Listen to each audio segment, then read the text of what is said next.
Hello class, Dr. Mack here. Just wanted to drop in and check in for week 2.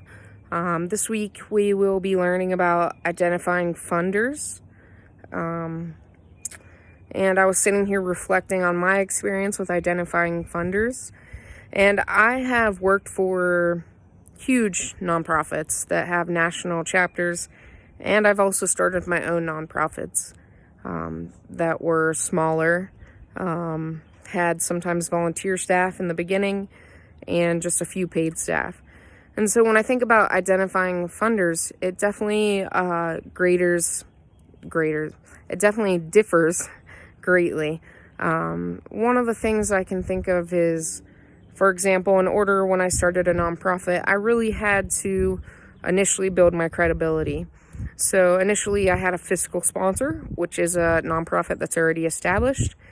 And they sponsored my organization before I got my 501c3 to show credibility as far as programming and history and funds that were generated. A fiscal sponsor in grant writing or in the nonprofit world, is actually when you have someone sponsor you. Usually what happens is, say you get a donation from a friend or a corporation or a business for $100. When you don't have your own 501c3 and you have a fiscal sponsor, they might take $10 of that $100 to be your fiscal sponsor. So it's also fundraising for them in a sense, because they're taking a risk and responsibility by putting your project underneath them. So those are some things that when I worked for a smaller nonprofit, I actually did in order to establish some credibility. Another example I have is actually working for a larger nonprofit. An example in Columbus, Ohio, actually, sometimes when you're looking for funders and you do research to see how your programs and other corporations can align, you sometimes have to be flexible or think outside of the box.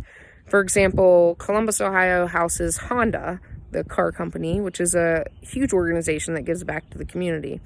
I actually was a contract program grant writer for a organization in Columbus that works specifically with the Hispanic population.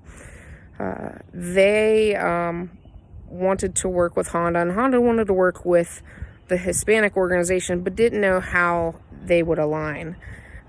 We actually came up with a program where we would do car seat safety and car seat installation inspections. And that was a way to mix both needs of the Hispanic community as well as Honda. So those are just some examples I wanted to share.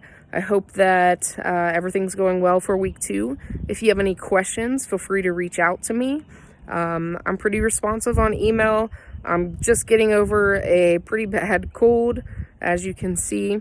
So I apologize that I didn't post a video sooner. I just got my voice back a few days ago. Feel free to reach out and enjoy your weekend. I'm going to try and get outside a little bit. I am here actually, I don't know if you can see, at my home out on the deck. Where you can see some of the Smoky Mountains here. I'm on the edge of North Carolina. So looking forward to learning more about you guys and you guys sharing your experiences this week. Take care.